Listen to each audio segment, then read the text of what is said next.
মেয়েটাকে রোজ কলেজে বেরোনোর আগে শুনতে হতো, তুই তোর দিদির মতো রঙটা যদি পেতিস। ইস, কেন যে তুই দিদির মতো সুন্দরী হলি না।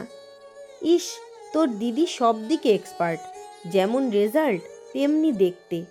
আহা, গানের গলাটা অনবদ্য। তুই যে কেন এমন গুণহীন হলি রে।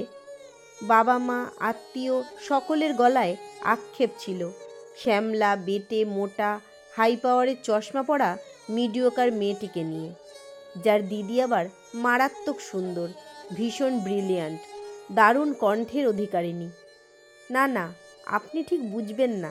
তার সামনে ফেয়ারনেস ক্রিম এগিয়ে দিয়ে বলা, এটা মেখে দেখ, যদি একটু গায়ের রঙটা পরিষ্কার হয়। শুনে শুনে তার কনফিডেন্স লেভেলটা কিভাবে নামিয়ে দিচ্ছেন আপনি। কিন্তু সবার আত্মবিশ্বাস এত সহজে ভেঙে যায় না। ওই নেহাতি সাধারণ মেয়েটা রোজ চোখে কাজল দিয়ে তার ওপরে ভারী চশমাটা পরে, কপালের মাঝে ছোট্ট টিপ লাগিয়ে ঠোঁটে হালকা লিপস্টিক দিয়েই বাইরে বেরোতো। কারণ নিজেকে সাজাতে সে ভালোবাসত। নিজের কাছে সে বড্ড দামি ছিল। তাই রাগ নয়, অভিমান নয়, এমনকি ঈশ্বরকে দোষারোপও নয়। সে শুধু নিজেকে নিয়ে খুশি থেকেই সাজগোজ করত। তাকে কোনটা মানাবে আর মানাবে না আর হাজার কথা শুনেও নিজের যেটা পছন্দ সেটা পরে দিব্যি ছিল। কিন্তু সে কি জানতো তাকে দেখে আরেকজন অনুপ্রাণিত হচ্ছে প্রতি মুহূর্তে? সে কি জানতো তাকে দেখে আরেকজন একটু একটু করে বাড়াচ্ছে নিজের মনোবল? তার তো সময় নেই আশেপাশে তাকানোর। সে তো কানে হেডফোন নিয়ে গান শুনতে ব্যস্ত, নয়তো গল্পের বইতে খুঁজে নিচ্ছে নিজেকে, অথবা ছাদের গাছগুলোতে জল দিতে দিতে গল্প করছে তাদের সঙ্গে। দিদির মতো সুগায়িকা না হয়েও সে গুনগুন করে নিজের আনন্দে। এত কিছুর পরে তার সময় নেই কে তাকে দেখে অনুপ্রাণিত হচ্ছে তাকে খোঁজার। কিন্তু তারপরেও সে প্রথম মেসেজটা পেল। কিভাবে ইগনোর করো তুমি সব নেগেটিভিটি? কিভাবে সর্বক্ষণ লেগে থাকে তোমার ঠোঁটের হাসি? প্লিজ শিখিয়ে দেবে? আমি প্রতিদিন একটু একটু করে ক্ষয়ে যাচ্ছি, শেষ হয়ে যাচ্ছি। মেসেজের অন্য দিকের মানুষটা তারই পাড়ার মুখচোরা ছেলেটা, যাকে প্রতিদিন শুনতে হয়, দাদার মতো হতে পারলি না তো? দাদা তো 23 বছরে চাকরি জয়েন করেছিল, তুই 29-এ এসেও বাপের হোটেলে খাস।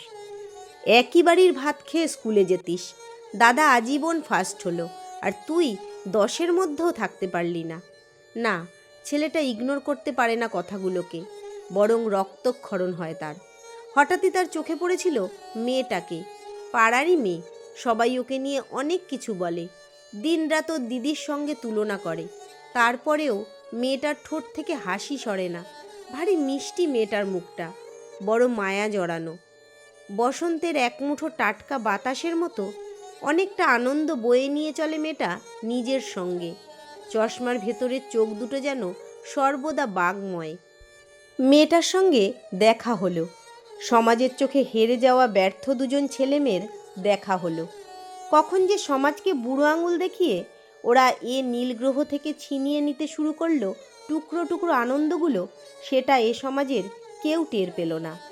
লোকচক্ষুর আড়ালে ওরা গড়ে নিল নিজেদের ছোট্ট জগৎটুকুকে, যেখানে ছেলেটা মুগ্ধ দৃষ্টিতে বলে, আজ একটু বেশি মিষ্টি লাগছে তোমায়। যেখানে মেয়েটা আলগোছে ছেলেটার কাঁধে মাথা রেখে বলে, তুমি পারবে জানো। এ গল্প প্রায় বছর 5-এর পুরনো।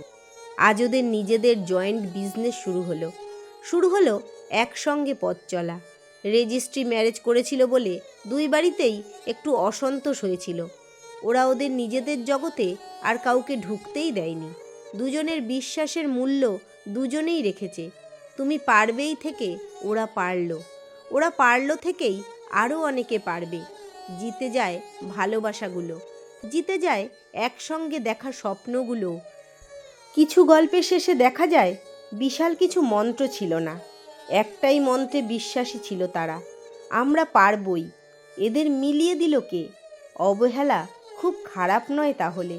অবহেলা দ্য কি অফ সাকসেসও বলা যায় তাহলে।